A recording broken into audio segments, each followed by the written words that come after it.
নমস্কার, CTV negative প্লাসে আপনাদের সকলকে স্বাগত। হেল্পলাইন অনুষ্ঠানে আমি বৃষ্টি রয়েছে আপনাদের সঙ্গে। প্রত্যেক দিনকার মতো আবারও চলে এসেছি একটি স্বাস্থ্য সম্পর্কিত বিষয় নিয়ে আজকে আপনাদের সঙ্গে আলোচনা করব বলে।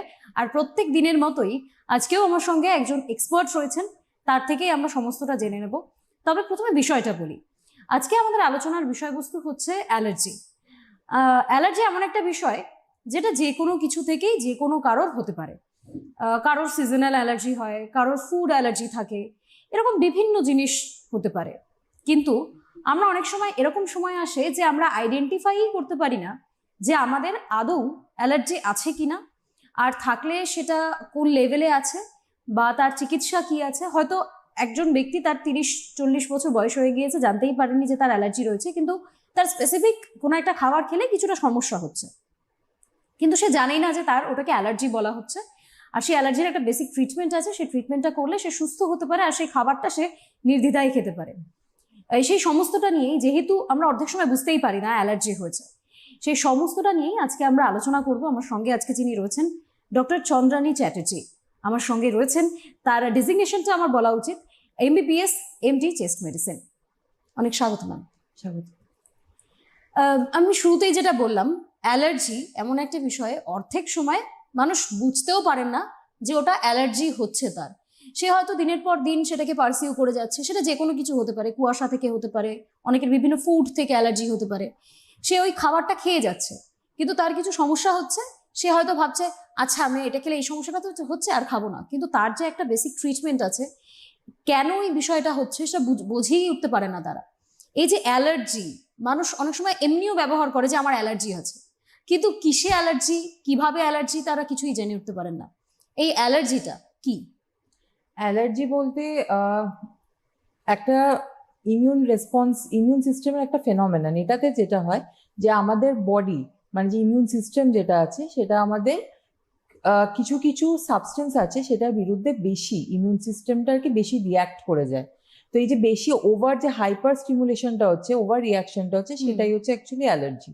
আচ্ছা, মানে এটা তাহলে এই যে ওভার রিয়াকশন যেটা হচ্ছে, সেক্ষেত্রে কি কি উপসর্গ আমার থাকবে? মানে এটা কেনই বা আমার শরীরে হচ্ছে হঠাৎ করে? উপসর্গ বলতে এক একটা সিস্টেম ধরে এটা এগোয়। যদি আমার চোখে হয় তাহলে চোখ দিয়ে জল পড়বে, বা চোখের মধ্যে আপনার দেখবেন এটা কিচকিচ ভাব মনে হবে, ড্রাইনেস ফিল হতে পারে, সেটা হচ্ছে অ্যালার্জিক কনজাংটিভাইটিস। যদি সেটা হচ্ছে আপনার ফুসফুসে হয় তাহলে বুকের মধ্যে সাঁই করা, বুকে চাপ সৃষ্টি হওয়া, আর হচ্ছে বুকে ব্যথা হওয়া, এগুলো হতে পারে, সেটা হচ্ছে অ্যালার্জিক অ্যাসমা। যদি আপনার চামড়ায় বেরোয় তাহলে সেটা হচ্ছে বড় বড় ফোলা ফোলা লাল লাল চাকার মতো অনেক সময় বেরোয়, সেটাকে বলা হচ্ছে আর্টিকেরিয়া। যদি সেটা আমাদের গ্যাস্ট্রোইন্টেস্টিনাল সিস্টেম অর্থাৎ খাওয়ার থেকে হয় তাহলে হচ্ছে ডায়রিয়া, বমি পাওয়া, তার সাথে জ্বর, তার সাথে অনেক সময় অনেকের মুখ ফুলে যেতে পারে, সেটা বলে অ্যাঞ্জিওইডিমা। ঠিক আছে, তো সেটা হচ্ছে তখন ফুড অ্যালার্জি। সেই হিসাবে বিভিন্ন সিস্টেমে বিভিন্নভাবে দেখা দেয়, কিন্তু যেটা সবচেয়ে মারাত্মক ফর্ম সেটা হচ্ছে যে কিছু একটা খাবার খেলো, সঙ্গে সঙ্গে পেশেন্টের মুখ ফুলে গেল, শ্বাস নিতে পারছে না, সে প্রেশার ড্রপ করে যাচ্ছে, এই জিনিসটাকে বলা হচ্ছে অ্যানাফাইল্যাক্সিস। এই যে পার্টিকুলার অ্যানাফাইল্যাক্সিস, এটাই কিন্তু প্রচন্ড আমাদের পক্ষে ক্ষতিকারক হয়ে যেতে পারে, এমনকি একটা মানুষের মৃত্যুও হতে পারে যদি সেটা প্রপারলি টাইমে ট্রিট না করা হয়। তো এগুলো তো গেল হচ্ছে উপসর্গ। এবার আসি কেনতে। অ্যালার্জির কেন বলতে হচ্ছে একটা ইমিউন রিলেটেড ফেনোমেনন, যেখানে আমাদের বডির ইমিউন সিস্টেম বেশি রিয়াক্ট করছে। এটা কেন এক্স্যাক্টলি তার কজ এখনো খুব ভালোভাবে জানা যায়নি, কিন্তু এটা দেখা গেছে যে আমাদের বডির নিজস্ব যে ইমিউন সিস্টেম আছে তার দুটো টাইপের সেল আছে, একটাকে বলে বি সেল, একটাকে বলে হচ্ছে টি সেল। এটা হচ্ছে সেল মিডিয়েট ইমিউনিটি। আরেকটা আছে যেগুলো হচ্ছে অ্যান্টিবডিজ তৈরি করে, সেটাকে বলে হচ্ছে অ্যান্টিবডি মিডিয়েটেড ইমিউনিটি। তো এই যে দুটো টাইপের ইমিউন রেসপন্স আছে আমাদের, যখন এরা ডিসরেগুলেটেড ওয়েতে কাজ করে দিয়ে আমাদের নিজের বডি সেলকেই নিজে অ্যাটাক করে, অথবা যখন ফরেন যে পার্টিকেলগুলো ঢুকছে সেটার বিরুদ্ধে বেশি ইমিউন সিস্টেম, বেশি ইমিউন রেসপন্স মাউন্ট করছে, তখনই অ্যালার্জিটা তৈরি হচ্ছে। আচ্ছা, তাহলে ইমিউনিটি একটা ফ্যাক্টর রয়েছে এখানে? অবশ্যই। ইমিউনিটিটা যখন ঠিকঠাকভাবে কাজ করতে পারছে না, বেশি রেসপন্স দিচ্ছে, সেটাই হচ্ছে অ্যালার্জি। আর ইমিউনিটি যাদের কমে যায় তাদেরও কি অ্যালার্জি দেখা যায়? না, অ্যালার্জিটা হচ্ছে বেশি রেসপন্সটা। আচ্ছা, যাদের কম থাকে তাদের তো ইমিউনিটি ঠিক করে কাজই করতে পারে না, তাদের ক্ষেত্রে যেটা হয় সেটাকে আমরা অ্যালার্জি বলবো না, তাদের ইনফেকশন বেশি হয়। যেহেতু আচ্ছা। ইমিউনিটি কাজ বেশি করতে পারছে না। আচ্ছা, আর এক্ষেত্রে কি শিশুদের বিষয় আলাদা আর অ্যাডাল্টদের বিষয় আলাদা হয়? না, দেখুন কিছু কিছু অ্যালার্জি থাকে হুম। যেটা ছোটবেলা থেকেই স্টার্ট হয়। আচ্ছা। সেটা ইউজুয়ালি হয় যে জেনেটিক, মানে বংশ পরম্পরায় চলে আসছে, হুম। এরকম থাকে। যেরকম ধরুন যাদের মাদের অ্যাসমা আছে হুম। বা নাকের যেটা সমস্যা বললাম, হাঁচি কাশি সমস্যা, অ্যালার্জিক রাইনাইটিস আছে, অ্যালার্জিক কনজাংটিভাইটিস, হুম। আর্টিকেরিয়া, এগুলো সব হচ্ছে জেনেটিক্স এর মাধ্যমে বাচ্চার কাছে আসে। এগুলো ছোটবেলা থেকে স্টার্ট হয়ে যায়। হুম। তাদের যেটা হয় সেটাকে বলা হচ্ছে অ্যালার্জিক মার্চ বা আচ্ছা। Atopic March. মানে প্রথমে হচ্ছে ধরুন বাচ্চার অত সমস্যা হলো না, হুম। কিন্তু ফার্স্টে স্কিনে র্যাশ হলো, খাওয়ার অ্যালার্জি হলো, আলটিমেটলি অ্যাজমা হলো। এই পুরো যে স্পেকট্রাম, এটাকে বলা হচ্ছে অ্যাটোপিক বা অ্যালার্জিক মার্চ। আচ্ছা। এটা ছোটবেলা থেকে স্টার্ট হয়। হুম। যাদের ধরুন অনেক বড় বয়সে গিয়ে দেখা গেছে যে অ্যালার্জি হচ্ছে, হুম। সেটা অ্যালার্জি আদেও কি না সেটা অন্য কিছু, সেটা আমাদের দেখতে হবে। যারা বলে অনেকে ধরুন যে আমার এই একটা পার্টিকুলার খাওয়ার থেকে সমস্যা হচ্ছে, হুম। সেটা অ্যালার্জি নয়, সেটা ফুড ইনটলারেন্সও হতে পারে, যেটা কিছু এনজাইম ডেফিসিয়েন্সি থেকে হয়। যেরকম ধরুন অনেকের দুধে সমস্যা হয়, হুম। সেটা হচ্ছে একটা ল্যাকটেজ বলে একটা এনজাইম আছে যেটা দুধকে হজম করতে সাহায্য করে। বয়সের সাথে অনেকের ল্যাকটেজটা কমে যায়, তো সেই এনজাইম ডেফিসিয়েন্সিতে তাদের হজম করতে সমস্যা হয়, তো সেইটা কিন্তু ফুড ইনটলারেন্স, সেটা অ্যালার্জি অ্যালার্জি নয়। হ্যাঁ। আবার অনেকে আছে ধরুন থাইরয়েড আছে, হুম। কিন্তু সেই থাইরয়েডটা প্রপারলি কন্ট্রোলড নয়। তো সেই ক্ষেত্রে অনেক সময় হয় যে স্কিনের মধ্যে চামড়াতে অনেক কিছু প্রচন্ড চুলকায় এবং উঁচু উঁচু গোল গোল দাগ দেখা যায়, সেটাকে আবার প্লুরাইগো নডিউলারিস। এরকম অনেক পেশেন্ট পেয়েছি যারা আমার কাছে এসে দিয়ে বলেছে যে আমার তো অ্যালার্জি হয়েছে, কিন্তু তারপর দেখা গেল যে ওটা থাইরয়েডের সমস্যা, সেটা ঠিক করে ট্রিট করা হয়নি বলে তাই জন্য হয়েছে। তো বয়সকালে যেটা একটু ধরুন অ্যাবাভ 30 বা 40s যেগুলো আসছে, সেটা আদৌ অ্যালার্জি কিনা সেটা আমাদের ভালোভাবে দেখতে হবে। অনেক সময় কন্ট্যাক্ট ডার্মাটাইটিসও কিন্তু অ্যালার্জি হিসেবে প্রেজেন্ট করতে পারে। আচ্ছা, মানে তাহলে অ্যালার্জিরও ভাগ রয়েছে, অনেক ভাগ আছে। তার মধ্যে খুব কমনেস্ট? কমনেস্ট বলতে যেটা আমি বললাম যে মেইনলি হচ্ছে ওই অ্যালার্জিক রাইনাইটিস বা আপনার যেটা অ্যাসমা, ডার্মাটাইটিস, এগুলোই হচ্ছে বেশি কমন। কন্ট্যাক্ট ডার্মাটাইটিস হচ্ছে কমপ্লিটলি আলাদা, যেটা ধরুন ওই ডিটারজেন্ট বা বিভিন্ন কেমিক্যাল এগুলোর থেকে কন্ট্যাক্টে এসে হচ্ছে। আর সেগুলো আছে, বাট সেটা হচ্ছে একটু কম ক্ষেত্রে হয়। আচ্ছা, এই ডিটারজেন্ট এই জাতীয় জিনিসের থেকে যাদের অ্যালার্জি হয়, আমি অনেক সময় এরকমও দেখেছি, আমি জুতোর দোকানে গিয়েছি, প্রচুর জুতো ঘাটছে একজন, তারপর তার হাত ফুলে যাচ্ছে, মানে সেটা কি লেদারের কারণে হয়? মানে সেটা কি কোনো অ্যালার্জি? এইটা দেখুন দুটো জিনিস হতে পারে, অ্যালার্জিক ডার্মাটাইটিসও হতে পারে বা এটা ইরিটেন্ট কন্ট্যাক্ট ডার্মাটাইটিসও হতে পারে। যদি দেখেন যে একটা পেশেন্টের বা একজন মানুষের যেই যে জুতোর যেটা বলছেন ঘাটার পর সমস্যা হচ্ছে, ইমিডিয়েটলি হচ্ছে কি 2-3 ঘন্টার মধ্যে হচ্ছে, তাহলে সেটা মোস্ট প্রবাবলি কেমিক্যালটার জন্য হচ্ছে, সেটা হচ্ছে ইরিটেন্ট কন্ট্যাক্ট ডার্মাটাইটিস। আচ্ছা। কিন্তু ধরুন কারোর এটা 48 থেকে 72 ঘন্টার পরে হচ্ছে, একটু টাইম নিচ্ছে হতে, তাহলে সেটা হচ্ছে অ্যালার্জিক কন্ট্যাক্ট ডার্মাটাইটিস। দুটো আবার হচ্ছে আলাদা, ট্রিটমেন্টও আলাদা। আচ্ছা আচ্ছা। আর এই যে বিষয়টা, এর মধ্যে তো ফুড পড়ে যায়, মানে আমরা সবাই মোটামুটি এরকম অনেকেই আছেন যারা বলেন যে চিংড়ি মাছে অ্যালার্জি রয়েছে, বেগুনে অ্যালার্জি রয়েছে, অনেকে ঠোঁট ফুলে যায়, মুখ ফুলে যায়, এই ধরনের ঘটনাগুলো ঘটে, কিন্তু তারপর তাদের মনে করে যে আচ্ছা অ্যালার্জি, আমি এই খাবারটাই খাবো না। সেই ফুড অ্যালার্জিতে কি বলবেন? ফুড অ্যালার্জিতে বলবো ফার্স্ট অফ অল আমাদের দেখতে হবে যে ওটা অ্যালার্জি না ওটা ইনটলারেন্স। যেরকম বললাম যে ওটা যদি সত্যি অ্যালার্জি হয়ে থাকে, তাহলে শুধুমাত্র খাবারে যে সমস্যাটা হচ্ছে শুধুমাত্র পেটে সেটা সীমিত থাকবে না, মুখ ফোলা বা হাত ফোলা বা চামড়ার মধ্যে চাকা চাকা হওয়া, এগুলোও তার সাথে থাকবে। তখন বুঝতে হবে যে জিনিসটা অ্যালার্জি, শুধুমাত্র ইনটলারেন্স নয়। যদি অ্যালার্জি হয় তাহলে যেটা আমরা করি যে আমরা একটা ফুড ডায়েরি মেনটেন করতে বলি পেশেন্টকে, যে কিসে কিসে সমস্যা হচ্ছে, কোন খাওয়ারে কতটা খেলে সেটা সমস্যা হচ্ছে, খাওয়ার বেশি পরিমাণে খেলে কি বেশি সমস্যা হচ্ছে, এই জিনিসটাও একটু খেয়াল রাখা। এবং যেটাতে দেখা যাচ্ছে যে সত্যি সমস্যা হচ্ছে, সেই পদার্থের আগেনস্টে আমাদের একটা টেস্ট হয়, সেটাকে বলা হচ্ছে স্কিন প্রিক টেস্ট। মানে চামড়ায় সেই পদার্থটি খুব ডাইলুট কনসেন্ট্রেশনে আমরা চামড়াতে টেস্টিং এর জন্য দিই এবং ইমিডিয়েট রিয়াকশন হচ্ছে কিনা দেখি। যদি সেটাতে পজিটিভ পাওয়া যায়, তাহলে সেই খাবারটাকে 3 থেকে 6 মাস বন্ধ রেখে আবার খুব অল্প পরিমাণে আমরা রিস্টার্ট করতে পারি। আচ্ছা, আর সিজনাল অ্যালার্জি, মানে অনেকের, আমি নিজেও শুনেছি যে কুয়াশা থেকে অ্যালার্জি হয়, কুয়াশা তিনি নিতে পারেন না, তার হাঁচি শুরু হয়ে যায়, কাশি হয়, এটা কি সিজনাল অ্যালার্জি, মানে সিজন চেঞ্জ হলে হয়? দেখুন আপনি যেটা বলছেন যে কুয়াশাতে হাঁচি কাশি হওয়া, এটা হচ্ছে কোল্ড অ্যালার্জি, ঠিক না? যেটা হচ্ছে হাঁচি হওয়া সেটা অ্যালার্জিক রাইনাইটিস, ইউজুয়ালি সিজনাল। আর যেটা কাশি হওয়া বা শ্বাসকষ্ট হওয়া সেটা হচ্ছে অ্যাসমা। কিন্তু আরেকটাও জিনিস আছে যেটা হচ্ছে আপনার কোল্ড আর্টিকেরিয়া বলে, যে আচ্ছা। মানে ধরুন প্রচন্ড ঠান্ডা জায়গায় গেলেও মুখ ফুলে গেল, গায়ে চাকা চাকা বেরিয়ে গেল, সেটা পুরোপুরি ঠান্ডার জন্যই হচ্ছে, এমন না যে তার অ্যাসমা আছে বা অ্যালার্জিক রাইনাইটিস আছে বলে সমস্যাটা হচ্ছে। তো সেইটা ভালো করে আর কি একটু হিস্ট্রি নিতে হবে যে পেশেন্টের কি কি সমস্যা আছে, সেই হিসাবে অ্যাকর্ডিংলি তার চিকিৎসা করতে হবে। আর আমার অ্যালার্জি হচ্ছে কিনা আমি এটা কিভাবে আলাদা করে বুঝবো? আমার অ্যালার্জি হচ্ছে কিনা মানে দেখতে হবে যে কোনো একটা, যদি সেটা অ্যালার্জি হয়ে থাকে তাহলে তো যখন সেকেন্ড টাইম এক্সপোজার হবে তাতেও একই রকমই সমস্যা হওয়ার কথা, আচ্ছা। ওয়ান টাইম ফেনোমেনন সেটা নয়। আচ্ছা, তো তাহলে যেটা খেয়াল রাখতে হবে যে আমার দেখতে হবে যে ওই একই জিনিসটার জন্য কি আমার বারবার একই রকম বারবার সমস্যা হচ্ছে, আচ্ছা, এই কোল্ডের জন্যই কি কি আমার একবারই হয়েছিল না বারবার করেই হচ্ছে, যে সিমটম গুলো হচ্ছে সেগুলো কি ওই একই রকমই হচ্ছে না অন্য কিছু সমস্যা হচ্ছে। তো যদি দেখা যায় যে একই পার্টিকুলার টাইমে বারবার করে একই রকম সমস্যা রিপিট করছে, তাহলে ওটা ধরা যেতে পারে যেটা অ্যালার্জির জন্যই হচ্ছে।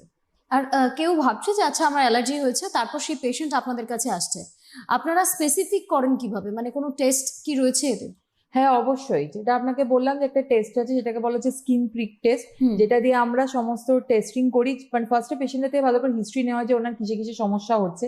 যদি দেখা যায় যে কিছু কিছু পদার্থ থেকে সে পার্টিকুলারলি দেখা যাচ্ছে সমস্যা হচ্ছে, অনেকে যেরকম থাকে বলেন যে বাড়িতে গেলেই আমার যদি ধুলো বালিতের মধ্যে যাই বা একটু ঘর ঝাড় দিই সঙ্গে সঙ্গে আমার হাঁচি শুরু হয়ে যাচ্ছে, বিছানায় শুতে গেলাম বালিশে মাথা দিলাম হাঁচি শুরু হয়ে গেল, না বা নাক দিয়ে জল পড়লো বা নাক বন্ধ হয়ে গেল, তখন সেটা হচ্ছে আমাদের ভাবতে হবে যে হাউস ডাস্ট মাইট, যেগুলো মানে আমাদের ধুলোর মধ্যেও কিছু পোকা থাকে, তো সেই পোকার থেকে হয়তো অ্যালার্জিটা হতে পারে। অ্যাকর্ডিংলি আমাদের সেই স্কিন প্রিক টেস্টটা করতে হতে পারে। যেমন বললেন যে বেগুন চিংড়ি মাছ এগুলোতে সমস্যা হচ্ছে, প্রপারলি হিস্ট্রি নিলাম সেটা আদৌ ইনটলারেন্স না সেটা অ্যালার্জি, এবং সেইটার বিরুদ্ধে সেই হিসাবে হিস্ট্রি নিলাম। এদের এখানে ইম্পর্টেন্ট হচ্ছে খেয়াল করা যে সেটা অ্যালার্জি না সেটা হচ্ছে কন্ট্যাক্ট ডার্মাটাইটিস বা চামড়ার ক্ষেত্রে ইট এন্ড কন্ট্যাক্ট ডার্মাটাইটিস, কারণ সেটার কিন্তু আবার টেস্টটা আলাদা হয়ে যায়।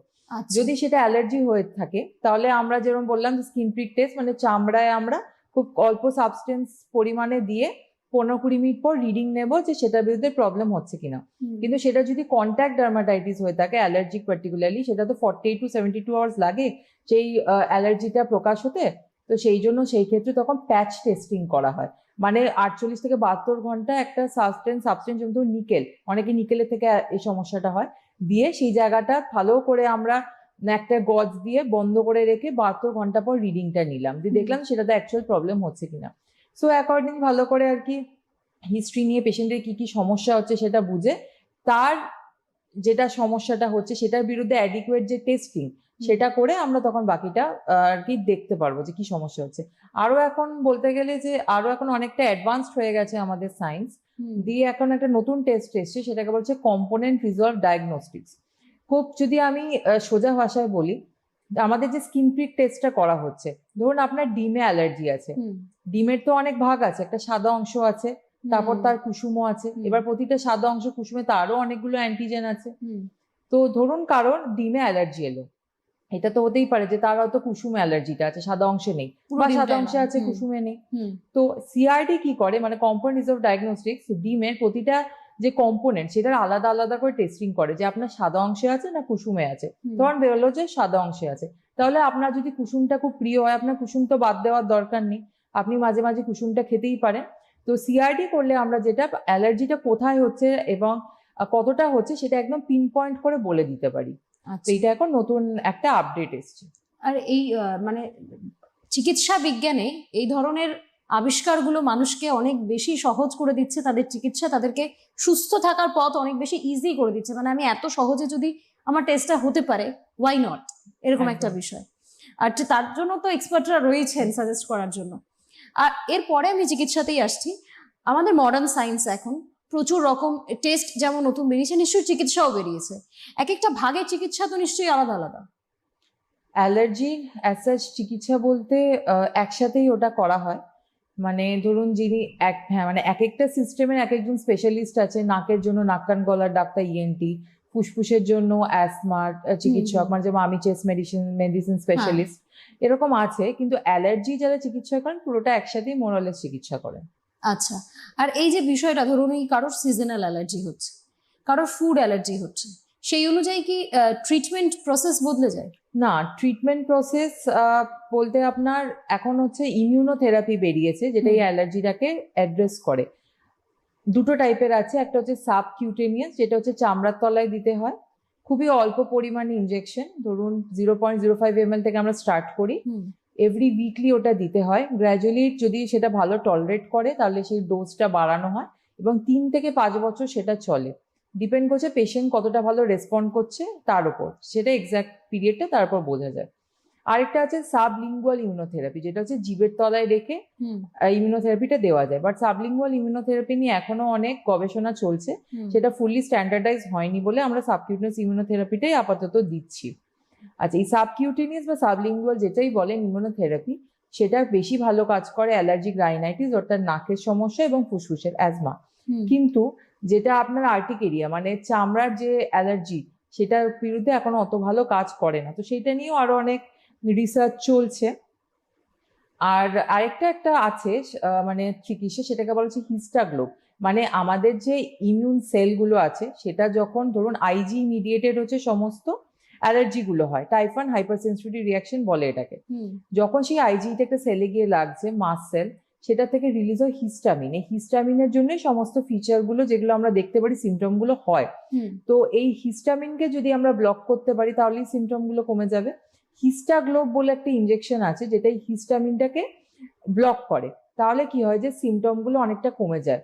এই হিস্টাগ্লোবটা আমরা আর্টিকেরিয়াতে ইউজ করতে পারি, কিন্তু এখনো এটা নিয়ে অনেক স্টাডিজ চলছে। আর আশা করা যায় যে সায়েন্স যে গতিতে এগোচ্ছে, আমরা খুব তাড়াতাড়ি আরো অনেক চিকিৎসা নিয়ে আসতে পারবো।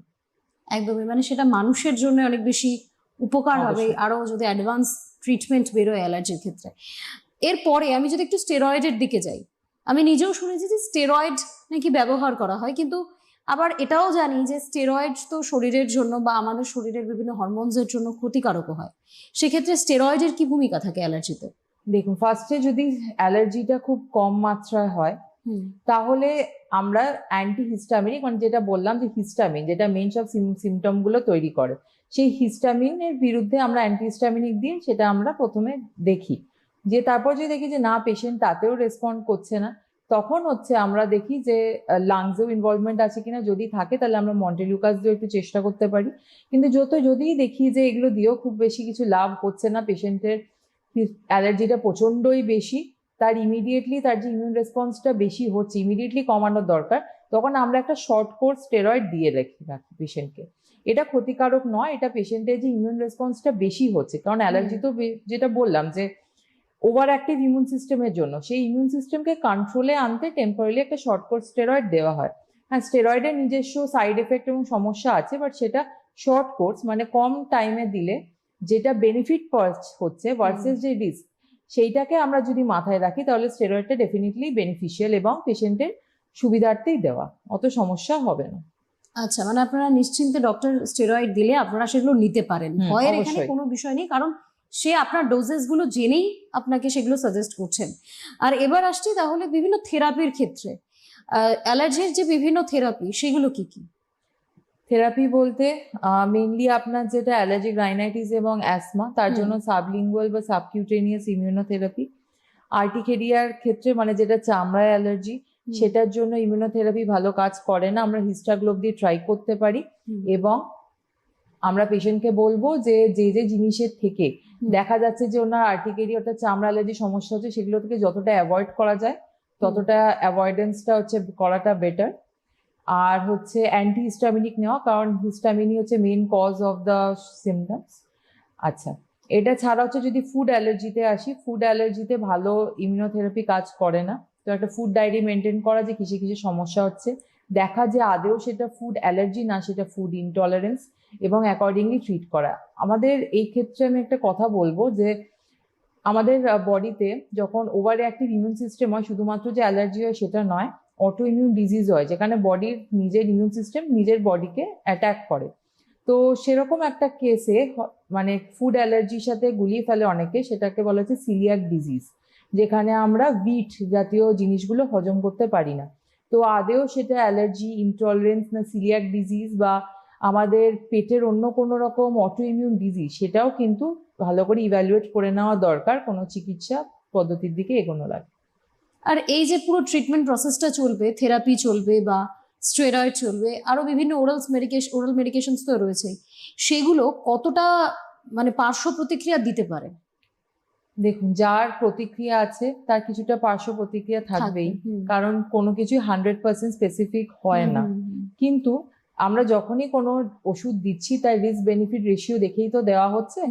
তার যেটা বেনিফিট হয় তার রিস্ক থেকে অনেকটা বেশি যখন হয় তখনই আমরা সেটা দিচ্ছি। পার্শ্ব প্রতিক্রিয়া বলতে দেখুন, যেগুলো অ্যান্টি হিস্টামিনিক মানে হিস্টামিনকে যে ব্লক করছে যে ওষুধগুলো, সেগুলোর যদি আমরা দেখি যে পুরোনো দিনের যে ওষুধগুলো ছিল সেগুলো হচ্ছে আমাদের ব্রেন অব্দি পৌঁছাতো, দিয়ে অনেকের ঘুম পেত, কাজ করতে একটু কাজ করতে অসুবিধা হতো, একটু ঝিমঝিম ভাব মাথায়, এই জিনিসগুলো আগে হতো।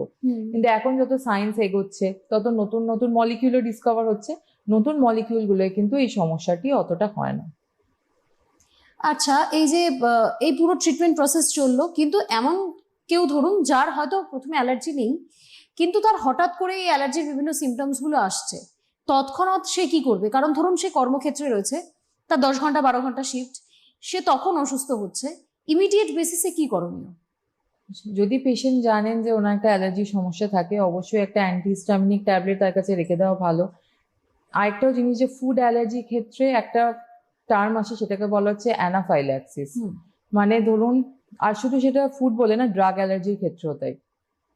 তো যখন একটা পেশেন্ট ধরুন জানেন যে চিংড়ি মাছে আমার সমস্যা আছে, বা আমার হচ্ছে সি ফুডে পার্টিকুলারলি কোনো সমস্যা আছে, বা কোনো রকম পার্টিকুলার খাবারের সমস্যা আছে, সেটা কি বাইরে একদম অ্যাভয়েড করা বেস্ট। যদি বাই চান্স ধরুন ওনার অজান্তে খেয়ে ফেললেন, তখন অনেক সময় হতে পারে যে সঙ্গে সঙ্গে পেটে ব্যথা, ডায়রিয়া বা বমি হওয়া, বিপি ফল করে যাওয়া, অজ্ঞান হয়ে যাওয়া, ওই জিনিসগুলো হতে পারে। জিনিসটাকে বলা হচ্ছে অ্যানাফাইল্যাক্সিস।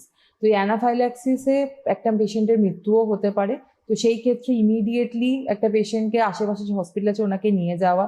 যদি ওনার এরকম আগের কোনো হিস্ট্রি থাকে যে এরকম আগে হয়ে গেছে, তো তাহলে অ্যাড্রিনালিন ইনজেকশনটা কাছে রাখা খুব ইম্পর্টেন্ট, কারণ সেটি জীবনদায়ী হতে পারে সেই ক্ষেত্রে। আর এটা তো অ্যানাফাইল্যাক্সিস মানে একদম সিভিয়ারটাই বললাম, বেশিরভাগ ক্ষেত্রে অত দূর অব্দি পৌঁছয় না। যদি মাইল্ড রিয়াকশন হয়, শুধু একটা অ্যান্টিহিস্টামিনিক যদি কাছে রাখেন, সেটাকে নিয়ে নেওয়া যায়, তাহলেই বেশিরভাগ সিমটমস কমে যায়।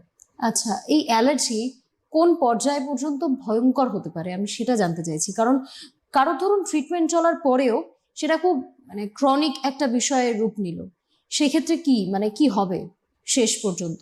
শেষ পর্যন্ত বলতে দেখুন, অ্যালার্জিক তো একটা ইমিউনোলজিক্যাল ফেনোমেনন। আমাদের ইমিউন সিস্টেমকে আমরা যতই ট্রিটমেন্ট দিই 100% সেটাকে ঠিক করা কখনোই সম্ভব না। যাই অ্যালার্জি ট্রিটমেন্ট দেবো আমরা, সেটা অ্যারাউন্ড 60 to 70% অব্দি এফিকেসি থাকবে। 10-20 বা 30% সেটা কিন্তু তাও রয়ে যাবে যতই আমরা ট্রিটমেন্ট দিই। তো সেটা মাথায় রেখেই আমাদের এগোতে হবে। একদম শেষ পরিণতি বলতে ওরকম খারাপ কিছু নয়। আর যার অ্যালার্জি আছে তাকে একটু জাস্ট অ্যাওয়্যার থাকতে হবে যে আমার অ্যালার্জি আছে, আমার এই সমস্যাটা আছে, তো এই জিনিস আমাকে অ্যাভয়েড করতে হবে। ডাক্তারের সাথে নিয়মিত চেক আপে থাকা, এবং হচ্ছে অ্যান্টিহিস্টামিনিক ট্যাবলেট নিজের কাছে রাখা। যদি পাস্ট এক্সপোজার থাকে মানে বা পাস্ট হিস্ট্রি থাকে, যেমন অ্যানাফাইল্যাক্সিস মানে যেটা আমি বললাম যে অজ্ঞান হয়ে যাওয়া, মুখ ফুলে যাওয়া, শ্বাসকষ্ট হওয়া যদি থাকে, তাহলে যদি পসিবল একটা অ্যাড্রিনালিন ইনজেকশন নিজের কাছে রাখা, যেটা সেলফ অ্যাডমিনিস্টার করা যায়, তাহলে আশা করি পেশেন্টের অত সমস্যা হওয়া উচিত। এই অ্যালার্জি কি জেনেটিক কারণে হতে পারে? মানে আমার বাবা মা বা আমার পরিবারের কারোর যখন রয়েছে, সে অ্যালার্জি আমার উপর মধ্যে চলে আসতে পারে? হ্যাঁ, অবশ্যই। এটাকে বলা হচ্ছে অ্যাটোপি, যে বাবা মার থেকে যে শিশু তার হলো কিছু কিছু জিনিসটাকে, যেটা জেনেটিক্যালি পাস ডাউন হয়। পার্টিকুলারলি অ্যালার্জিক রাইনাইটিস আর অ্যাসমা, কিছু কিছু ক্ষেত্রে আর্টিকেরিয়া অর্থাৎ চামড়া অ্যালার্জি, এগুলো তো খুবই নোটোরিয়াস যে মানে যে শিশু খাচ্ছে এটা পাস ডাউন হবে। আচ্ছা, এই ক্ষেত্রে কোনো ভুল ধারণা রয়েছে কি? মানে অ্যালার্জি সংক্রান্ত মানুষ বেশ কিছু অনেক রোগ সম্পর্কিত মানুষ মিথ বহন করে চলে, অ্যালার্জির কোনো মিথ? অ্যালার্জির কোনো মিথ হচ্ছে এটা কোনোদিনও সারে না, এটা প্রচন্ড বেড়ে যায়, এগুলোই মেনলি। এটার জন্য এটাই বলবো যে অ্যালার্জির চিকিৎসা আছে, যদি ঠিক মতো সময় সঠিক ডাক্তারের কাছে সঠিক রকম আপনি অ্যাডভাইস নেন, চিকিৎসা করেন, তাহলে আপনার অ্যালার্জিটা অনেকটাই কম থাকবে, কন্ট্রোলে থাকবে। এটা একটা ক্রনিক ডিজিজ, এটা আমাদের মাথায় রাখতে হবে। সুগার, প্রেশার, থাইরয়েড এরকম কিছু রোগের মতো অ্যালার্জিও একটা রোগ, যেটাকে 100% কমানো পসিবল নয়, কিন্তু আমাদের বিভিন্ন চিকিৎসা এবং যেটা মেনটেন করা আর কি কিছু কিছু জিনিস, সেটাকে ফলো করলে ওটাকে অনেকটাই দমনে রাখা সম্ভব। মানে পুরোপুরি সুস্থতার হার 100% নয়, 100% নয়, কিন্তু তাও ওই যেহেতু 70%টা রয়েছে, সেই জন্য আমাদের ওটা বিশ্বাস করে রাখা উচিত যে যেহেতু ডক্টরসরা রয়েছেন এক্সপার্টসরা রয়েছেন, তাদের মেডিকেশনস গুলো রয়েছে, আমাদের বিপুল উন্নত চিকিৎসা পদ্ধতি রয়েছে, চিকিৎসা বিজ্ঞান রয়েছে, তাই পুরো বিষয়টাকে ম্যানেজ করা পসিবল, নিয়ন্ত্রণে রাখা সম্ভব। অবশ্যই। আর সেই ক্ষেত্রে আমি যদি একটা ডায়েট প্ল্যান বলি, ধরুন কারোর কোনো খাবারের অ্যালার্জি রয়েছে, সে কিভাবে নিজের প্লেট সাজাবে? আচ্ছা, ধরুন কারোর একজন বেগুনে অ্যালার্জি আছে, তাহলে ফার্স্ট যেটা করতে হবে যে তাকে জানতে হবে যে আমার বেগুনে অ্যালার্জি আছে, সেটা প্রপার ডায়াগনোসিস হওয়ার পর বেগুনটাকে 6 মাস কমপ্লিটলি অ্যাভয়েড করা। তারপর যদি সে চায় তাহলে হচ্ছে সপ্তাহে একবার করে অল্প একটু করে বেগুন খেতে পারেন। ধরুন তার 3-4টে জিনিসের সমস্যা আছে, বেগুন, চিংড়ি মাছ, মুগের ডাল, অনেকেই সমস্যা থাকতে পারে, তো বেগুন আর চিংড়ি একসাথে না খাওয়া, এই কটা জিনিস একটু মেনটেন করা। কারণ আর একটা জিনিস হচ্ছে, যদি তার কোনো কারো ইনটলারেন্স থাকে, যেমন ধরুন দুধে সমস্যা আছে, তো তাহলে ইনটলারেন্সের সাথে যেটা অ্যালার্জি জিনিস আছে সেটা একসাথে না খাওয়া। এটাতে শুধু হবে যে ইমিউন সিস্টেমে তেমন সমস্যা হবে না, বাট ওনার হজম করতে একটু প্রবলেম হতে পারে, তো সেই জন্য। আর এই একটা প্লেট তো বানানো গেল, যে একটা রুল মেনে সে তার প্লেটটা বানাবে, কিন্তু এই যে পুরো প্রসেসটা অ্যালার্জির, সেখান থেকে যেহেতু আপনি বলছেন যে 100% সুস্থ হওয়া সম্ভব নয়, 70% সম্ভব, সেখান থেকে তো মানুষের বিশ্বাসটা একটু হয়ে যাবে না? মানে কারোর ধরুন সে অসুস্থ, তার মনে তো একটা ভয় তৈরি হতে পারে। না দেখুন, আমি আপনার পরামর্শটা চাইছি, যাতে দর্শকেরা কোনো প্রকার ভুল ধারণা নিয়ে না থাকে। একদম।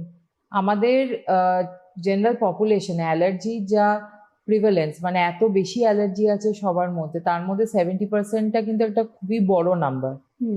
100% হ্যাঁ সুস্থটা তো সম্ভব নয়, কিন্তু এই যে আমরা ট্রিটমেন্ট নিচ্ছি, সাবকিউটেনাস ইমিউনোথেরাপি বা স্লিট স্কিট, যেগুলো আমরা বললাম যে ট্রিটমেন্ট যেগুলো আছে, সেগুলোর একটা সুবিধা হচ্ছে যে ধরুন আপনি ট্রিটমেন্ট নিচ্ছেন হাঁচির জন্য, মানে অ্যালার্জিক রাইনাইটিস, কিন্তু কিছু ফুডের বিরুদ্ধে ও ক্রস ইমিউনিটি দেবে, মানে আপনার খাবারের যে অ্যালার্জি আছে সেটাকেও কমিয়ে দেবে। 100% কমানো তো সম্ভব নয়, বাট প্রায় 70-80%ও সে কিন্তু সেটা কমাবে।